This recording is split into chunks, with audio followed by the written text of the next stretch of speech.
ബാക്കി വേറെ പറഞ്ഞു.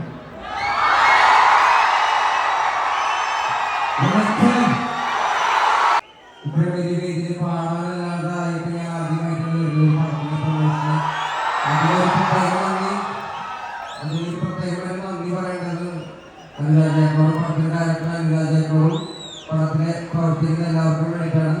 എല്ലാവരും പടം തിയേറ്ററിൽ പോയി കാണണം.